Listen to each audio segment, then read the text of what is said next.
Welcome back, everybody, to another episode of Paranormal New Normal. I am your guest, as always, Jeremy, here trying to, lead the way to normalcy. Does it ever happen in this universe? God, no, we're not meant to get that way. And it's going to keep getting weirder, so let's start off by introducing my guest on this perilous path, as always. My guest is Sifu Aman Berry. Hello. You might say, Sifu, I've heard that phrase before on your show.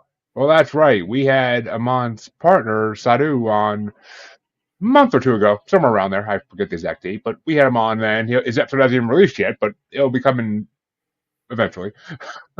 Backlog. But how you doing tonight, Aman? I'm really good and honored to be here with everyone watching, you, and happy to support this community. Well, we're always glad to have support in the paranormal community. That's for darn sure. But let me start us off the same way I start off every interview. What led you down the path towards the paranormal? Well, when I was younger, when I was a kid, I had some negative experiences in my house growing up. It's kind of personal, but shortly after my father died, the activity started picking up. I was 12, and as a child, I took it upon myself to learn everything I could because I didn't really have an option otherwise. So yeah, it started early for me. Interesting. So what type of activity was it? So I'll give you some examples. One time I was a young kid coming up the stairs and my dad's picture would throw itself at the wall at me, swear to God. It came at the wall, bam, at me. Another time, I was with my mom in her bedroom and both doors were locked. One of the doors had the bolts that go into the floor and ceiling, right? Yeah. The doors were kicked open and the window shades were drawn up. So stuff like that. The shower would go from hot to cold. Glasses would be thrown around, like cups of water. What I would consider low level stuff now, but it wasn't low level to me when I was 12. Well, of course. I mean, when you're 12, that'd be terrifying. That'd be like something out of a Scooby-Doo cartoon or a freaking movie. Yeah. Yep. So yeah. Well, where did your studies lead you as you became an adult? Okay. So my first studies was with the Lakota people, the Native American, and it took me 4 years of training, and I became a Lakota exorcist. After that, I went to the military. After that, I studied with a Kabbalist exorcist. After that, I learned yoga and Kung Fu, but got certified in hypnosis, as well as got certified with various different paranormal organizations, and now I kind of run my own team. That's what's up. So that's like reading a book almost. It's like the short. Well, I did write a book. I'll show it to you here in a minute. Okay. So when you started your team, what kind of investigating did you want to do versus what do you guys actually do now? Because it's always a little different from what I'm told. God, the learning curve was so rough with this. Like, so now, do you want to hear about how I used to do it or how I do it now first? Let's hear how you used to do it first, and then we'll hear how you did it. Okay, so back in the day, I would do it all sorts of different ways. I would go when I was like 21 to 24. I would. It was a lot of legend tripping, right? Find local haunted hotspots, go take your readings, to interview the people, do clearings, stuff like that. Then it evolved into being proactive. So if I saw something happen in the news that I thought would result in a haunting, I would proactively go to that location and I would do my investigation and cleansing. After that, it evolved into me being sort of an administrator to other teams. So other teams would give me cases that maybe they were having some difficulties with, and I would be able to consult on that. Now I'm really proud of how we're doing it. So I call it the Paranormal Crisis Response Team, and what we do is we are in various online groups, message board groups, Facebook, all of them. And you'd be surprised how many people will post what I call paranormal distress calls, where they'll have a full story along with evidence shared to a Facebook post. So what I did was I made a psychic self-defense video that I send to these people for free, and then they usually interact with me. And I've gotten to the point where I can do like video chat house cleansings, where I can walk people through cleansing their own house instructionally through video chat, walk me through all the haunted rooms, teach them how to cleanse the house. And now we've gone global. Asia, Europe, South America, like being able to do it remotely has really taken the game to the next level. Wow, I mean that's something I never heard of anybody else doing something like that. That's incredible. That really is incredible. No one else is, at least to my knowledge. Basically, Ghostbusters International. And if you didn't take that name, I swear to God, it was the biggest mistake you'll make. I know, but I like it. So we this is my passion outside of work. I'm a security guard and I'm a massage therapist for work, but this is my next biggest passion than music. But like this is a big part of my life. So running this crisis response thing has been really rewarding. I have like so many people I've been able to help, and it feels good. Well, that's great. So when you said you were legend tripping a lot when you first started off, yeah. So were you just going after like the hauntings, or were you going after like the local cryptids and whatnot? All of it, cryptids, UFOs, the whole thing, baby, the whole thing. All right, we're gonna have a lot to talk about then, but I guess where in all this did becoming a Sifu come in? Okay, that's a good discussion. So initially, I'm going to be honest, a big part of my early education, I realized that I would need to learn how to fight. That's one of the reasons I joined the military at 18, and I realized that at the level that I want to operate, in some instances, I will find myself in danger. That's like at the level I wanted to play the game, that's part of it. So I needed to be prepared for that. So I went into the military, and then I went to Iraq. And then when I came back from Iraq, my mental health was questionable, right? I had some situations I was working through, right? And it got bad for a little bit. But when I was on yet another alcoholic bender after I got back from the war, I met a Kung Fu teacher who taught me the other side of combat. Like in Kung Fu, they have a healing side and they have a combative side. So I went deep into Kung Fu in order to initially heal myself. Then I realized that, if I'm being honest, through using chi or human energy or projection of thought, there's a very ancient exorcist tradition in Kung Fu. Like there are specialty Qigong exorcists. So I studied the art of Qigong, Kung Fu, yoga, hypnosis. It all kind of blended into one for me. But becoming a Sifu was accidental. I never intended to teach. Now you can find me on my website or also at the Shambhala Dojo. I teach Qigong healing, I teach Kung Fu, and I teach paranormal investigation. But that was never my intent. I always wanted to be a practitioner. But I eventually got to a certain level in my art that just happened on its own.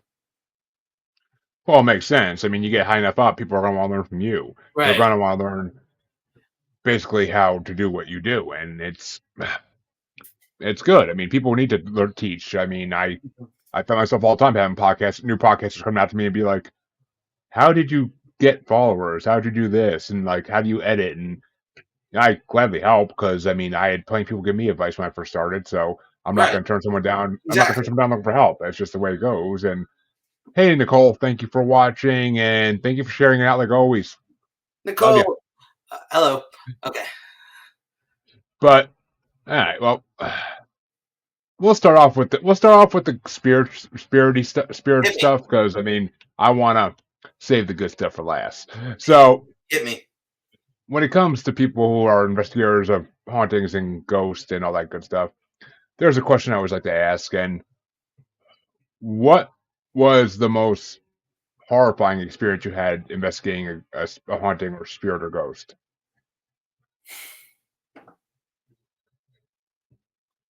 You really want to know? Oh God, yes, dude. I live for this stuff. Okay. Can I put? I'll show you. I'll show you. Oh, I'll show you right now. nice. All right. I want to share screen. Yes. I want to share my screen. Okay. Can you see what I'm? Can you see my screen? Yep. Okay. Now we can. This is from my book, right? So here we have some evidence that I've collected on shadow people. We have earthbound human spirits, blah blah blah. But I'm going to go through some evidence. This shadow apparition I'm going to share with everyone right here was from the case that I'm referring to, and someone actually died on this case. This entity was very good at mental manipulation and oppression, and it set up the situation where someone who was clean had an overdose of opioids in the house with the entity present and passed away. I did CPR, I broke the ribs, everything. And then after the person died, you could hear laughter bellowing through the house. And then phenomena kicked off. Things were flying around. But I'll show you. So this entity right here, let me make sure everyone can see. Okay. All right. Can you see the screen okay? It's a little. Yeah, I mean, can you maximize it? Like make it bigger? Yeah. I can do that. Okay. Yeah, that's be better. Okay, awesome. So this is a little blurry, you'll see. But here, you're going to see a shadow mass moving from behind a mirror. And I'll explain it as you go, but at the end, you'll see what I'm talking about. Peeking out from the mirror. Peeking out from the mirror again. Wait till the end.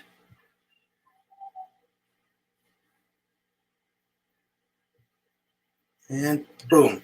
See that right there? Oh, shit. Boom. Yes, yeah. I do. Right. So that shows that they have an amorphous shape. They can shapeshift. They can manipulate their shape. So let's watch this again to the end because this bit's important.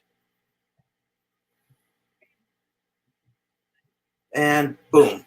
And it goes back. Right? We'll watch it one more time because it's worth watching. And so this is the demonic entity's natural form. Right? And you see here that it went from one state, changed state, and then right there, see there's a thing hanging off of it. Steve Mera also had evidence like this that came up. So that's one. Do you want to see more? We might as well go through the whole list. Sure, might as well. Okay. So that was from Ohio. So this book is available for sale on email me sifuamanberry@gmail.com. This is my paranormal investigation instructional book that I wrote. It's based off all my field notes for years. Why the? Sorry about my language. Can you see that? Okay. Yeah. I'm going to maximize this for us. Yeah, that's.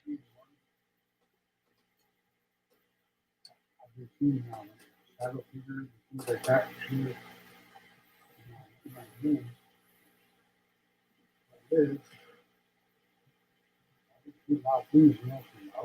was seeing all stuff. 45 seconds.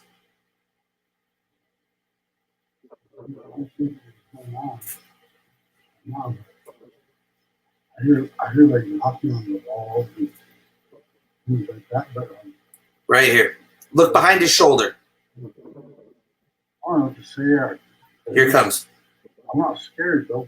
Bam! See that shadow person right there? Yep. Behind the door. So this was a guy in North Dakota. He had a violent haunting that manifested as a death happened, a car crash happened outside of his apartment, and then phenomena latched on from that to his apartment. We were able to help him. Here we have a client in England this one's really interesting. Pay attention to the upper right-hand side of the screen. You miss it. Okay, wait. Right there. See it go up the wall? Yep. Here's one more. Up the wall. And that little growl that went with it. So that's another demonic shadow apparition that I captured on an investigation. here we have a really interesting one. This one, you'll actually see Sadhu Dah in this clip. You'll hear him. He helped me on this one. This is one of his captures. So the nice.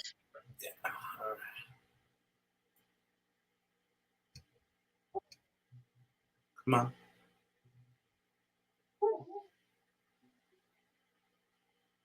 Recording high-level phenomenon, shadow mass in a corner of the wall that grows.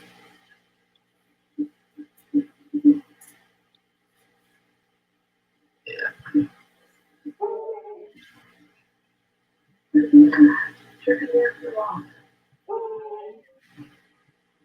The shadow didn't grow. It's not over there. That way there. Okay. What's that?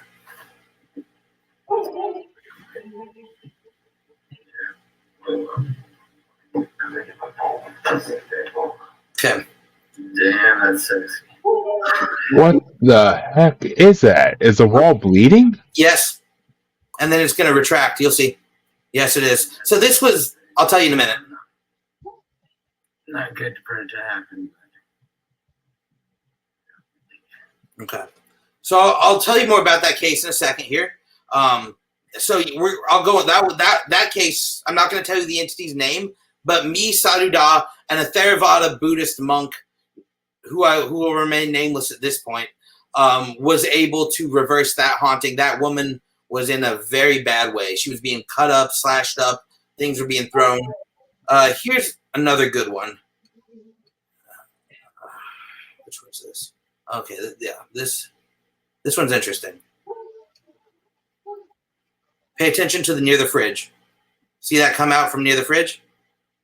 Right here. Yeah. Watch it one more time. It's gonna popping out right now. Boom, around the corner. Right. That is creepy. One more time, just so everyone can see it. Yeah. So those are all examples of what are called dark force entities. In this previous page, we have examples of human spirit phenomena.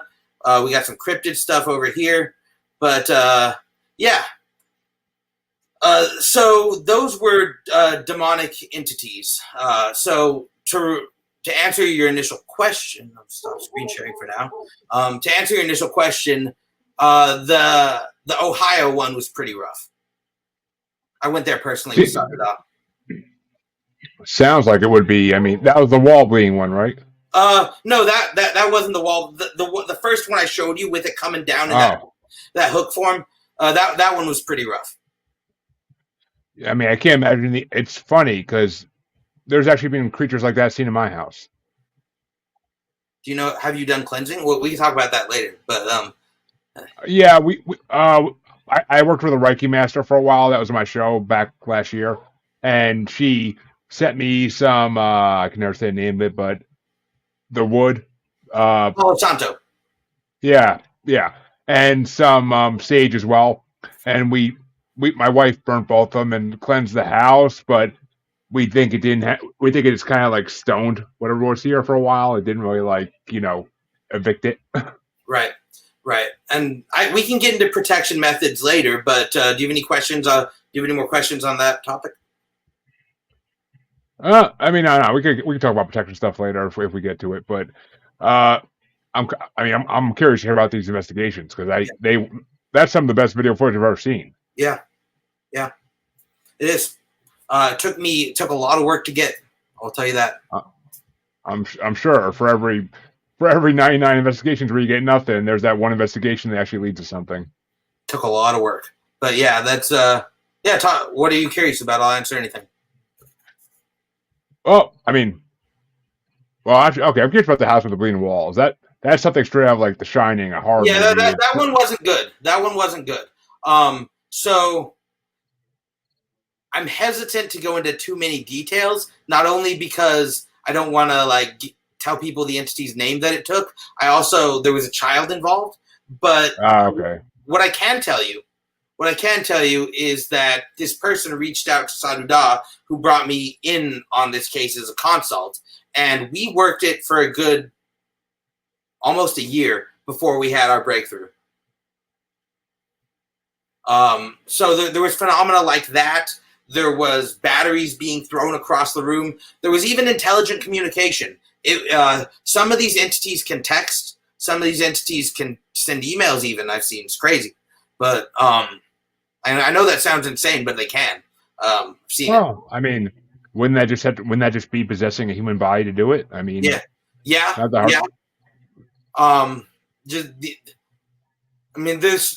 I could go on a huge tangent about entity psychology, but she was in Russia at the time, so we were doing that one remotely, and we had to have help to fix that one. Oh, I mean, I would imagine that one seemed pretty bad. I've never seen something like that in my life. Like, I've never seen anything like that in my life. So I've heard of stuff like that happening, but I just never actually have seen the proof of it. So, you say these are dark force entities or demonic entities. Where do these come from? Like, how did they get on our plane? Okay. There are a couple theories. So I'm going to be real transparent with your audience. I don't know as much as I'd like about that answer. I just know what they do and how to stop them. But I've been researching where they come from for decades, and I still don't know for sure. I have theories. One theory is that they're an accumulation of negative human energy from the collective unconscious. Another theory is that they are negative entities from the infrared spectrum that are of a reptilian consciousness that comes through. And then we have all the classical theories about them being, demons from various traditions. Then we have the poltergeist theory. But I tend to think that they are an alien parasitic life force that latches onto, enhances, and amplifies human negativity, so that I think the parasitic model is the closest thing to accurate. So I think they're an astral parasite, short answer. Which, I mean, I've heard all those theories before, of course, and I kind of lean in the same camp as you on that. I mean, I don't believe in traditional religions in any way, so I don't think these are fiery demons from hell. But they're happy to pretend to be. Oh, I'm sure. Mm-hmm. Deceiving is the best route to get what you want for those type of creatures. And I mean, they're definitely ultra terrestrial, I think, and they come from other. Yes. They definitely come from other dimensions, and whether it's just weak points. And I mean, I don't know if you heard of Lon Strickler, but he's a famous paranormal investigator. His theory, he worked with a lot of people a lot of families who had shadow people issues for years, and the negativity was always a big part of it. If the family was a negative family, the shadow people would take advantage of that and use that and get power from it. 100%. I think it's even more than that. I think there's a cumulative effect of negative psychic energy that has to be present for them to come through the portal, for them to manifest in our reality. I've had many cases, and you're right, oftentimes there's a lot of strife and trauma in the household, which is why when I do my protection meditation, when I teach them how to protect themselves energetically, it starts with changing their internal emotional state. Because the entities, they have a vested interest in breaking our emotional state down. So the opposite is also true. If we have a vested interest in amplifying and projecting positivity, light, and love in a genuine way, in a real way, then they'll have an inverse effect. The entity wants you down. So if you go up, you raise yourself out of the entity's vibratory field. Makes sense. I mean, it does make sense. It seems almost too simple, but it is that. It is that simple. Because I was gonna say some things have to be that simple, otherwise this universe wouldn't work the way it does. I mean, and it's light versus dark. It's all really is. At the end of the day, it's the light versus the dark, and it's just. I mean, as much as I hate to even sound religious, I mean, you gotta lead with the light to keep the darkness away, and it's more of an emotional stance. It's not even really religion. Like, if you study the Institute of Heart Math, they have proven that the human heart has a measurable electromagnetic field that can be measured up to 8 feet away minimum. So what I have my people do is I have them put their hand to their heart, think of a moment of gratitude and allow that gratitude in their mind's eye to expand as a point of bright light, brighter than LED headlights, the brightest light they can imagine, radiating from their heart, connected to their own gratitude. And I just have them sit with that and breathe that gratitude in. You would be amazed how many times activity stops cold. It's just because it's raising their vibration. I have stopped phenomena cold with that technique. I believe it. I mean, I would imagine it would work against these type of entities. Have you ever come across something that you really couldn't explain what it was, like that it was just such a like an unknown entity? So I've been working this case for 10 years now, this one case in Connecticut, and this thing is pretty close to a match for me. I have been trying pretty much weekly for 10 years to try to reduce this thing, and just recently we had our breakthrough where through the separation of the individuals for some time, as well as the individual healing work and energy projection work, we have just now got this thing to the point where it's not manifesting. And it's a tenuous piece. I don't even really trust it. But this thing is hyper intelligent, hyper dangerous, able to manipulate people, able to pretend to be like, this thing is like the friggin' Arnold Schwarzenegger of demons. And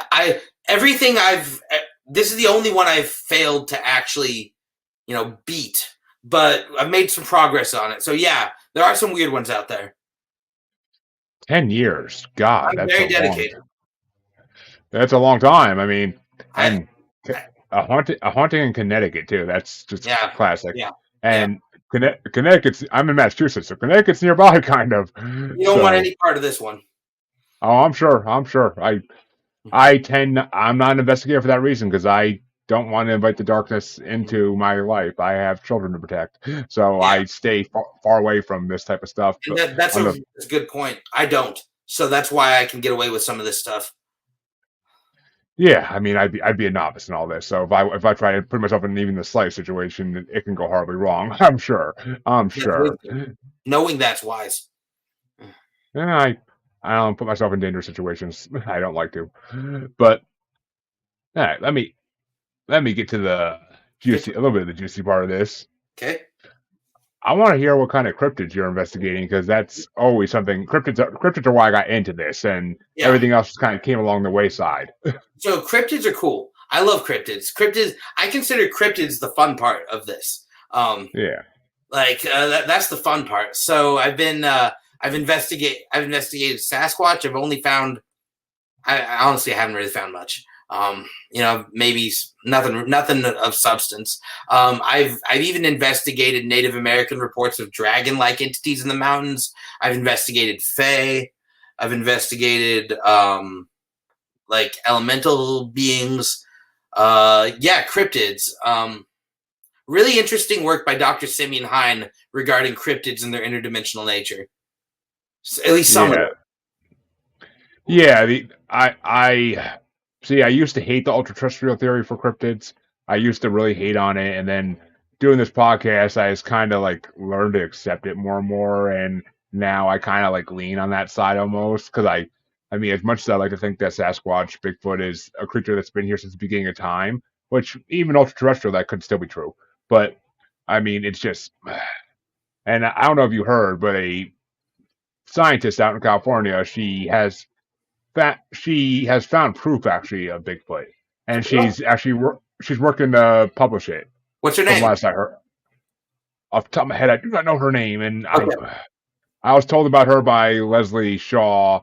Okay. Leslie and Stephen Shaw, they're paranormal investigators, and Stephen Shaw is a third generation abductee. But the scientist has found urine samples of Bigfoot from a study she did in a lake up in Washington, and she also has hair that cannot be identified as any known creature on Earth. I would not have thought to do urine samples. That's smart. Okay, good for her. Yeah, she wasn't even trying to find Bigfoot at this point. She was doing a environmental study on this lake, and she was like testing it for the urine, and they found all the known animals in the area. It's urine in it, of course, but then they found a urine that couldn't quite be nailed down to anything except like a primate, and there's no primates in the Northwest. except for one supposedly. Right. So, I mean, it's she basically. I think she's basically the closest we've ever had to anyone actually be having legitimate proof. She's the closest thing we've had since the Patterson Gimlin film, Yeah, right.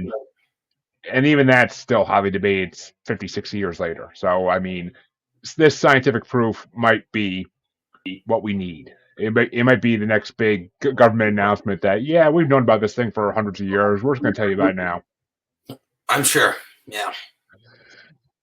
But what is your theory on Bigfoot? I'm dying. I like to hear people's theories on Bigfoot. All right. So based on the evidence I've seen, it does seem to have a physical component. So when it's here, it is physical when it's here, right? It has hair, it has urine, it has all the trappings of being physical.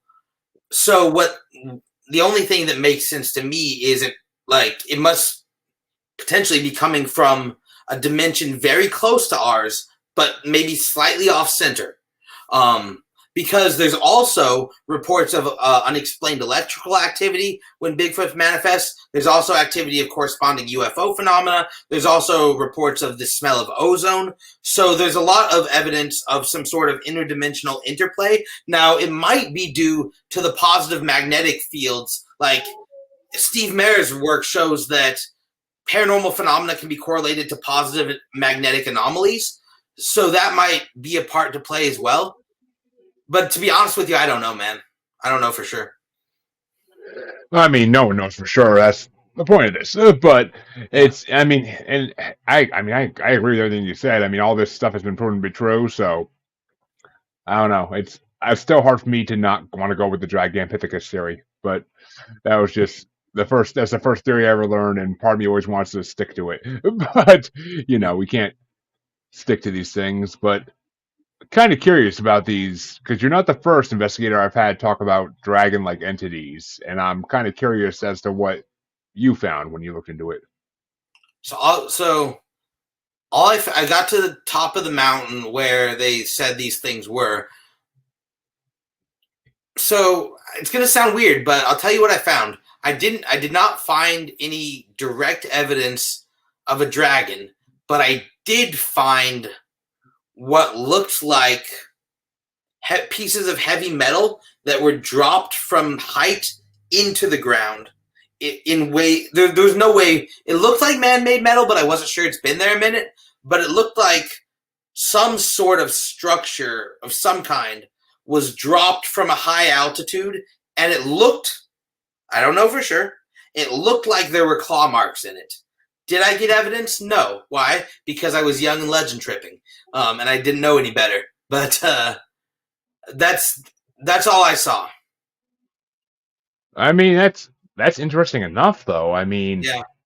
And everybody knows that according to lore, dragons they like metal. They like different types of metal. Like they guard treasure. They guard treasure, and to them, metal would be treasure. So, and I mean, I wish you had a picture of the claw marks in the metal. I really wish you did, but I was too young. I didn't know how to do this properly. I mean, it's funny because the other investigator, actually, Lon Strickland was the other investigator I had, and he investigated reports of dragons coming out of mines in Pennsylvania. That sounds about right. Yeah, which I thought it lined up perfectly with like a dragon's MO. Yep. And I mean, a lot of people like to dismiss this in the paranormal world because it's like dragons, that's mythology, that's fantasy, that's not real. And I'm like, how can you be so sure? There's not stories of something all over the fucking world, and then not have some kind of basis to it. I mean, I'm not saying they're gonna come steal the princess or steal the president's daughter and like take her away to the cavern, but these creatures have to exist in some shape or form, whether it's ultra-terrestrial or they're actually just creatures that have been on Earth for longer than we have, and they learned how to hide because we were killing them at some point. That's where all the medieval time stuff comes in. But I think they just learned how to hide, and just like same as Sasquatch when it comes here, like it learned how to hide because it had to. And I don't know. And then again, you gotta remember, folks, dragons are not gonna look like what we think they look like according to like movies and stuff. They can look different. I mean, I tend to hear a lot more that the Asian Chinese version of them is more accurate, the snake-like version. That's Yes. a more accurate version of them compared to the big, thick-winged things we think of. But those are almost more gargoyle-ish than dragon in a way. But well, I mean, since you mentioned that you train with Dakotas, and have you ever gone into Skinwalker territory? I don't want to use it. I'm in Washington, so I haven't done a personal Skinwalker investigation, but I want to. Because I mean, I just had someone recently get in touch with me who wants to come on my show to discuss that, and I'm like, it's rare to find people who actually have interactions with them to some degree. Like, there's a lot of reports of people encountering them. I've heard tons of tales of people encountering them, but just to actually talk to someone who investigates them is a whole nother story, because they don't want to talk about it for reasons, or it's not something you come across. And like you said, it is very area specific. You can't just be anywhere and come across these creatures, supposedly. Right. I don't know. I mean, maybe, but what? Well, actually, you're in Washington, so you're kind of close to this. So you mentioned reptilians earlier. Do you think reptilians are actually extraterrestrials, or? Honest answer is I don't know, but putting that aside, the way I use that term is more akin to a level of consciousness. I've heard from good researchers that on some level, these dark force entities do have a reptilian form that they can shift into. The shadow mass can condense into a reptilian form. Have I seen that personally? No. Have I heard about people I respect have? So I do believe that alien's an interesting term. I think, God, I don't know. Reptilian behavior and acting from a very cold-blooded and clinical perspective, you do see that with the dark force entities. But whether I fully follow the David Icke paradigm, I'm not certain. Yeah, I mean, the whole Golden City beneath LA thing is kind of far-fetched, in my opinion. Right. Yeah. I mean, secret bases across the world, it wouldn't surprise me, honestly. I mean, there's a lot of areas that humans don't go into all around the world. Right. So who's to say that can't happen? But I don't know. I don't feel like there's a city of them somewhere. I feel like, and I definitely feel like they've infiltrated our government to some degree. If we're going to have this discussion, though, my honest opinion is most of this is an interdimensional phenomena. Like you say, very unlikely there's a reptilian city anywhere that we could find, because I think it would have been exposed by now. You can make an argument to the other, but my feeling is that this is like a lot of investigators say, we have different names for different parts of the same phenomena, right? Yeah. So I think that's kind of where it's at. I mean, it makes sense. It makes sense. I mean, and I don't know. Reptilians are one of those things where I'm like, me and my co-host on one of my other shows I used to always whenever reptilians would get brought up, we would just be like, yeah, Hillary Clinton. But it's just, I don't know. There's too many videos of eyes shutting. I've seen them too. Yeah. And I mean, they definitely infiltrate our media, our politics, and everything else, because they have some grand plan. I'm sure they do. These dark forces, they have some grand plan as always, because they want more power, because that's what these things always want, is power. So I don't know. It's scary. I mean, and the fact that paranormal is becoming the new normal, I think scares them. I think it scares them that more and more people are talking about this, and eventually it's going to lead to something, and that's going to cause a lot of issues for them. And I think that's why they're trying to honestly, I think that's why there's so much wrong with the freaking world, because I think they're trying to distract us from finding out the truth. And imagine how powerful it would be if people just got the one point that there's an inverse relationship between your positive emotional state and them going away. And if they understood that every interaction from a dark force entity is designed to bring you down, and if you deliberately bring yourself up, that basic understanding filtering through consciousness would change things in so many haunted houses. Oh, it would. I mean, if people were aware of what they might be walking into when they buy a house, if people were aware of what they might be walking into anywhere in the world, I mean, you can go to your job and deal with these things if you work in an old building that has had, especially if you're. I just had a former nurse hit me up today because she wants to tell her stories about things she's seen in the hospital, and I was like, okay, I'm down for that. I'm like, I love those types of tales. Like I'm down for that. Like places like that are the darkest asylums, hospitals, any of these types of things are the darkest places known to man because there's been so much tragedy and negativity, and 100%. it's basically like a nest for these types of dark forces, which is awesome. But all right, I got us in the last part, at least a little bit of the last part of this. We got to talk about well, I mean, there's a lot of different types of extraterrestrial investigation that people do. Got you. What types do you do? What types do you do? Are you doing mainly UFOs, or are you looking for like actual species? Again, let me show you. I got more evidence for you. Here we go. So this was one in. Can you see my screen? Yeah. Okay. Let me pull this up. So this was an investigation I was consulting on, based out of Arizona. So check this. You'll see lights in the sky right here.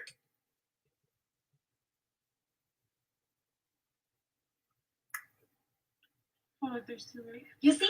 I told you. I'm not crazy. No, wait. Let's finish.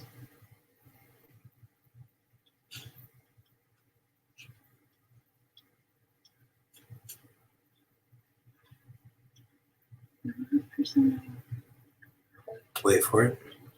It's interesting.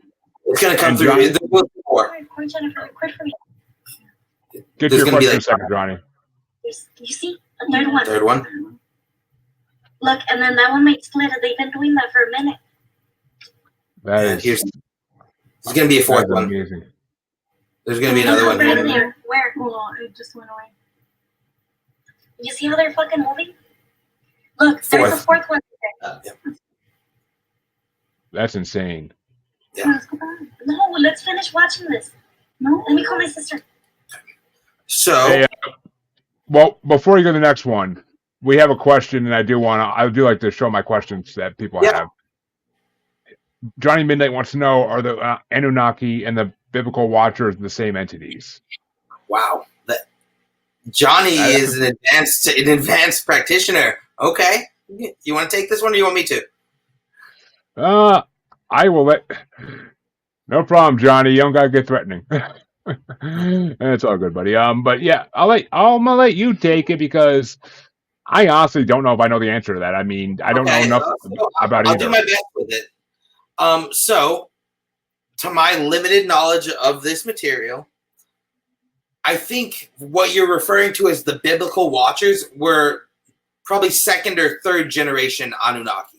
If we're understanding Anunnaki in the classic sense, they were, by some account, 17 to 50,000 years ago, right? But if we're going to follow this historically, the Anunnaki did, according to the lore, did some genetic experiments, influenced people. I mean, obviously, if you bring that question up, you know the general story. So I think what biblical Watchers are a second or third generation offspring of what you're talking about. Now, there are some theories that the Watcher concept is ultra-terrestrial as well, but that kind of goes into territory that I'm not. There's also theories that the Anunnaki were also like interdimensional in nature as well too. So it gets really convoluted going in. But to answer your question, no, in my estimation, they're not the same, but they're related. I hope that helps. I mean, see, the biblical Watchers thing is what's throwing me because I was brought up on the Bible, but I'm not like I haven't really like discussed it or read into it in a long time. And when I hear Watchers, I think of the ones in that one in the forest in California that the settlers like had to deal with, and there are stories of. No, that's a different thing. He's talking about something different than that. Okay, I mean, but yeah, I mean, what the timeline lines up for what you're saying at least, because the Anunnaki were on Earth supposedly way, way, way before we were, and Right. I mean, may have had a hand in creating us for all we know, as legend goes, the Anunnaki and the Pleiadians. But we really, I mean, no one can really know that. I mean, I've had people on the show who talk to Anunnaki and talk to Pleiadians and Arcturians. Actually, Dean Graves, who talks to Arcturians, is coming back on in a couple weeks. But which actually, first time I ever heard that name was with him. But I mean, all these. Yeah, Johnny says one's Christian and one other Sumerian. Very confusing. Yeah, I mean, it is confusing. But it's connected though. But that's a different discussion. Yeah. I mean, it's hard to. There's so much theory about like these beginning extraterrestrial creatures that were supposed to be founders of Earth, basically, and it's a tough subject to get into. I tried to break it down on other shows and it just does not go well if you try to break it down and you don't have all the research in front of you like to go off of, because it's such a. You're also trying to go off of what humans call a timeline, and that's a whole nother subject. So false history. And then there's the cultural lens, the lens of time. That's why what I like to do as an investigator is I focus on measurable phenomena that I can see in front of me. I don't really put a story to it. Yeah, I mean, we all know these authors who wrote these types of legends and hoping that either they had some sign from somewhere this was that actually the truth, or they're just trying to get people to believe it's the truth. We don't know. I mean, Chariots in the Sky basically is all but been erased because of what we've learned since then. So I don't know. It's a tough topic to fully embrace on any show. I mean, Anunnaki are nobody really knows, but so that was the UFO video though. That was amazing. Like that was some very clear shots of it, and very obviously nothing we know. It's not a plane, not a copter or anything else. It's got to be something unknown. No, I'm very stringent in the evidence that I share publicly. I'm very, very. I have so much more evidence that you haven't seen that it's just not up to par. You know what I mean? Like, yeah, I mean, everybody has. I mean, most people, well, not everybody. Most people have like some video of a light in the sky they can't explain. But I'm sure if someone actually looked into that date, that time, a lot of them can be disproven as satellites or planets or something else. But that can't. I couldn't disprove that if I wanted to, because that was obviously a craft of some kind. So. Yeah. And have you ever actually looked into any abductions or any extraterrestrial landings on Earth?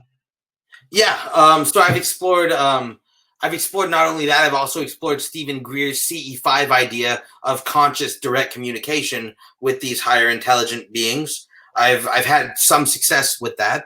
I think it has to be done carefully. But I've investigated some, like I can think of 3 abductions I've investigated over the course of my 2 decades. What was the most interesting one that there was? Like, so what was interesting was when I went into this lady's room, she said the entities were coming through the wall. So when you took a black light to the wall, like there was some sort of residue of some kind. Its nature I'm not sure of, but it was big. It was oval shaped. So that was interesting. Her mental health state was, compromised based on what she'd been through. But when I got her apartment under the black light, all sorts of interesting things that did correspond with where she said things were coming through. That's interesting that there actually be like some kind of residue. I mean, one, you'd think they'd be smarter than that, then leave something behind that people could find. But if they were really aliens in the way we're thinking about them. True. I mean, what do you think about the idea? Because I mean, I've heard all these tales from abductees and other people that have called in their sightings to other podcasts I listen to. And what do you think about the idea that certain extraterrestrials like Greys can shapeshift to what we want to see, or what would ease us and make us like be less worried when they walk in a room? I might have a picture of that here somewhere. I think the shape-shifting Grey concept, I think there is something to that. I actually have a picture of a gray here. I'm just want to make sure it's not connected to my client information wise. But I do have a picture here I can share. Which one was this? This one. Okay. All right. Yeah, and this lady's okay with me sharing these details. I do have permission to share this, so this will be okay. Okay. Let me share screen again. Okay, so here we're gonna take a look at a case file, right? So this is this woman here and her family were experiencing aggressive paranormal phenomena that have been increasing escalation for 10 years, including manifestation, things, blah, blah, blah. We did our protocols. Here's her text messages to me confirming that things are better. And at the bottom of the screen, you'll see this gray short figure here, right here. And you can, for scale, you can see it next to this banister here, this child door. So here you have, I would argue that this is an example of what you're referring to, a negative dark force entity taking form of a gray. I'm not going to share the other evidence here because there are kids involved, but you can see here. See that? Yep. Okay, so that would be an example of what you are referring to.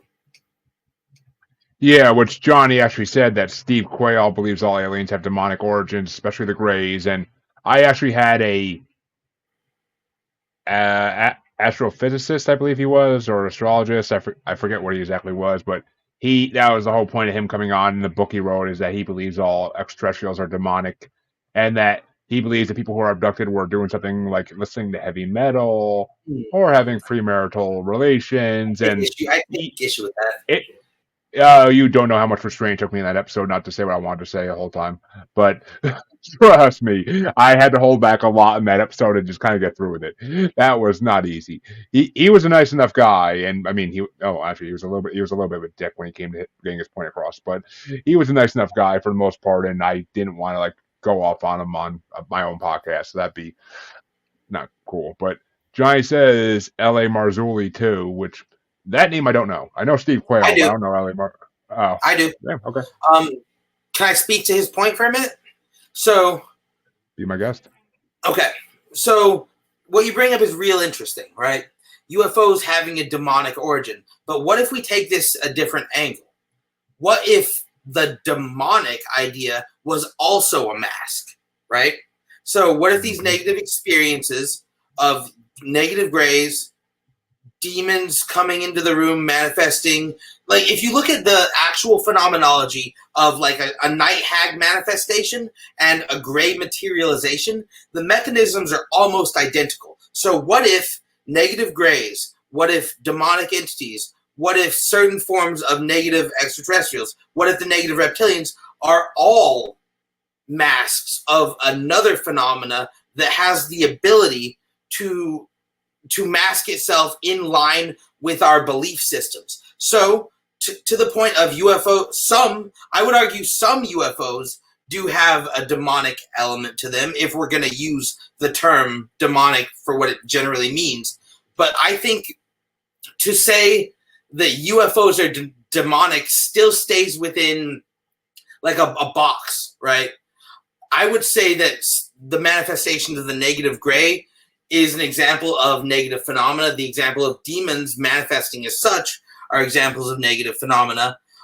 Even the Fae or the Jinn to some degree, which some argue are the same. But all of these things, if you look at what they actually do, you'll find they're damn near identical.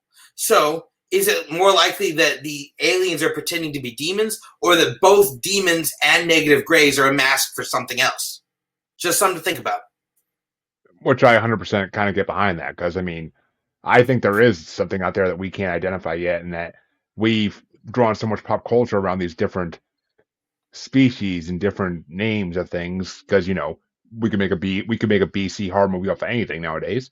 So, I mean, when it comes to Jinn, though, I mean, to me, I've had guests on who've been haunted by Jinns, and not the old school Jinns make 3 wishes and I'll go back where I came from, but the newer jinns, and like the new jinns kind of do sound like demons in a way. They kind of sound like the traditional Christian demons, and I don't know. I feel like these people aren't experiencing the real jinns, because I think there are real jinns out there. There has to be. There's so many legends of them. There has to be something, like same as the dragon thing. There has to be something in history that they've existed, and these are not real jinns. I don't think people are dealing with anymore. I think it's just they don't know in that part of the world. They don't call them demons. I think that's just what it is.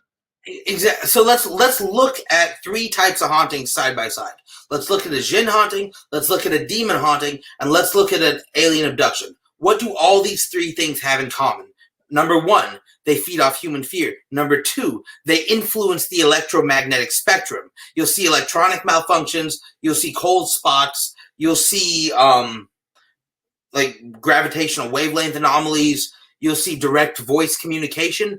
All the phenomena are the same, but it's like, I'm Indian, so it's like different kinds of curry.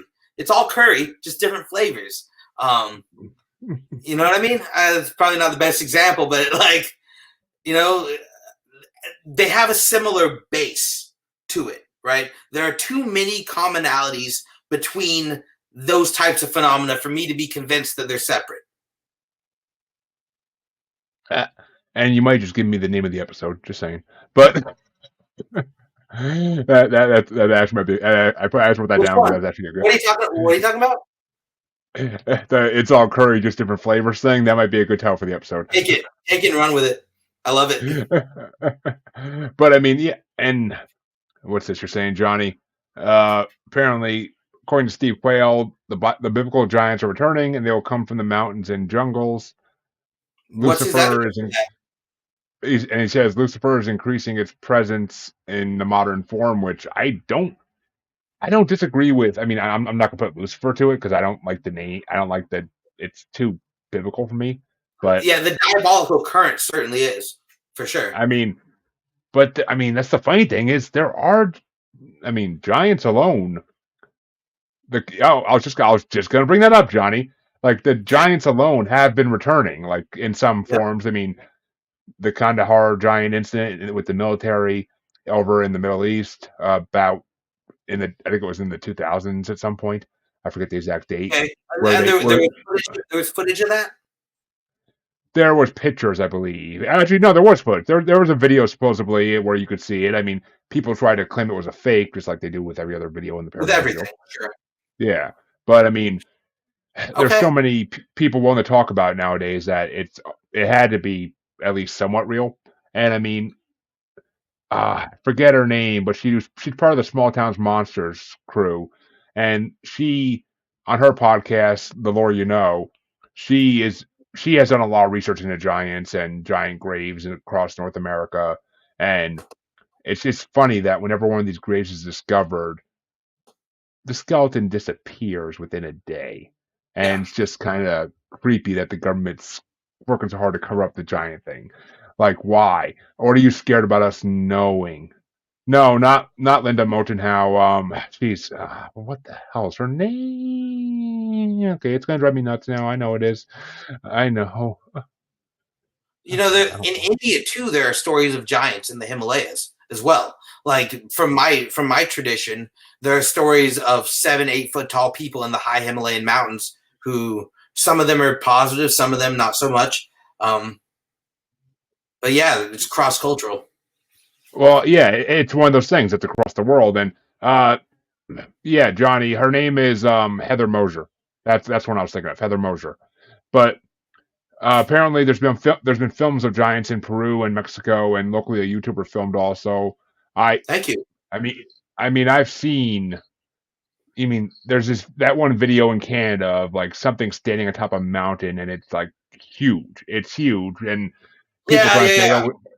people try to say it's a Bigfoot. People try to say it's a giant. Like, I don't know. It's just there's too much evidence for giants to not have it be a thing. I mean, and if you want to go the myth, okay, not even going the biblical route, but I mean the mythological route. There are so many stories of giants in every culture's legends that how could these not have some basis in reality? That's just the way I feel as well. Like it's these giants have to come from somewhere. I mean, supposedly early circuses in the 1900s had a couple, and they, Mhm. I mean, P.T. Barnum he bought a fake one because he's an idiot, but he also supposedly had real ones too, and the fake one was just like a way to get the newspapers off him. But I don't know. It's just there's too much There is evidence synchronicity. there. I don't deny that. Have I encountered it personally? No. I don't know if you'd want to. I mean, I I wouldn't want would. to run into it. I mean, I would, but I don't want to. I want to escape route. I don't want to have to get. I don't know what a giant's gonna do to me, and I don't want to find out.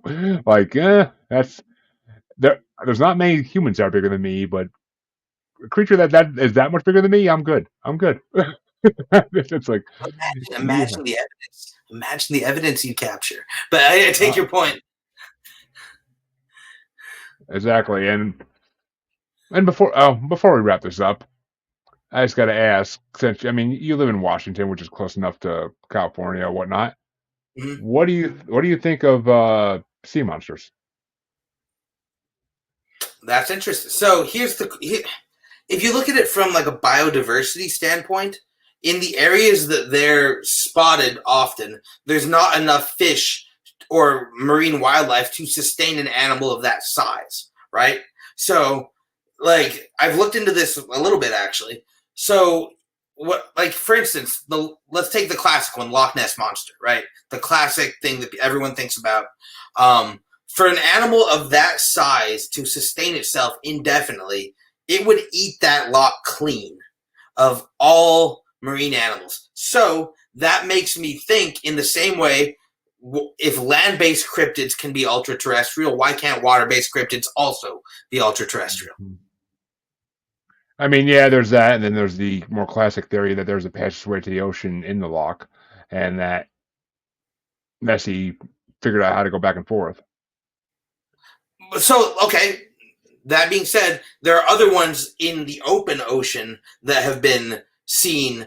But you've actually given me new information because I hadn't heard about the passage theory. I will have to look into that because I'm genuinely curious. Thank you.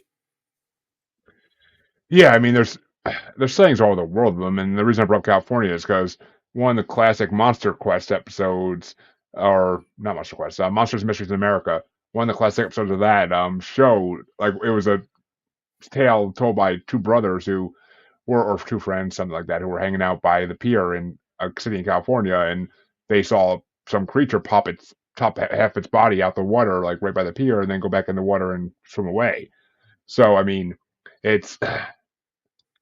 I mean, but you're right. There's a lot in places where there's not adequate Enough. food source. Like it doesn't make sense. There's like I've looked into. I did a deep dive on this. It just doesn't make it. Something doesn't add up. I mean, Johnny said like there's so many sightings, especially in the River Thames in England, which it's a river. It connects to the ocean, but it would be a long swim for a creature to constantly go back and forth, unless it's just unless it's swimming from one side of England to the other. Maybe I don't know England geography enough to know where the Thames really runs. That'd be tough. That'd Yeah. be. I mean, and apparently a frozen river creature was filmed by a federal land officer on YouTube, which I haven't heard about that or seen that, but It's plausible. I don't like. I mean, I believe it. Federal land officer, which is a term I never heard before, but I mean, forest rangers. These are the ones who are coming out and saying like, Bigfoot is real. Like there are national parks in America putting up Bigfoot warnings, and it's how can they do this if the government doesn't admit this thing is real? Like there's something missing. There's some step here that's just got skipped over. Like, okay, we're not going to tell the people. We're going to put up signs. It's soft disclosure. It's soft disclosure. It's like a half measure, right? Yeah. It's don't sue us because we tried to warn you. Measure. Right. That's all it is. Like that's really all it is. And Johnny says reality is we don't know much about our waters. At least mainstream doesn't. Yeah, we don't because I would agree. we know next to nothing about the oceans, and that's the scary part. Is we know more about the moon than we know about the ocean. Well, we think we do than we know about the ocean. I mean, don't get me started on the whole. Don't get me started on hollow moon theory and the alien base that's in the moon because I believe it's real. But and I think it's grace. But personally, I've seen the evidence for the moon thing. I think there's something to it. I won't go as far to say who's in there, but I have seen the evidence. I mean, there's a reason we didn't go back. There's a reason we didn't want to go back. And there's a reason they all look terrified in the interview, which means either the government faked it all and is making them lie about it, or the government said, you better not tell about what you saw up there. Either And way, the government's telling them something. It rings like a bell too when there were nukes detonated on it. It rings like that's not right. Right? No, it rang for what 11 minutes, something like that. Yeah, yeah. There's no, that's not right at all. But I think that's where we will leave it tonight because it has been over an hour, and I don't like to keep my guests too long. But we had a freaking amazing episode. Love the audience interaction. Oh, don't get me started on Antarctica, buddy. Johnny, do not get me started on Antarctica. Yeah, that's another podcast, bro. That seriously, I could do a whole episode on Hollow Earth and Antarctica. So that's a whole nother topic. But Aman, where can they find your book and everything you do if they want to look you up? I train people one-on-one in healing, kung fu, and paranormal investigation. I also do a paranormal investigation certification program, which will give you access to my book. You can reach me at Sifu Aman Berry at gmail.com, or you could find my YouTube, which is the Shambhala Dojo. Those are the best places to reach out to me. All right. And of course, those links will be in the description for all your listeners, so you can click and go. And you all know where you can find me by now. If you don't, freaking shame. But check the outro. It's all there. All the watchers, just go where you're watching. That's where I am. But I will be back on Monday with another interview. I'm taking tomorrow. Well, I don't have anything planned tomorrow. So I'll be back on Monday with another interview. And I think I got 3 next week for you guys. So lucky you. But thank you, Aman, for coming on. And everybody else, have a good night. Thank you, everyone.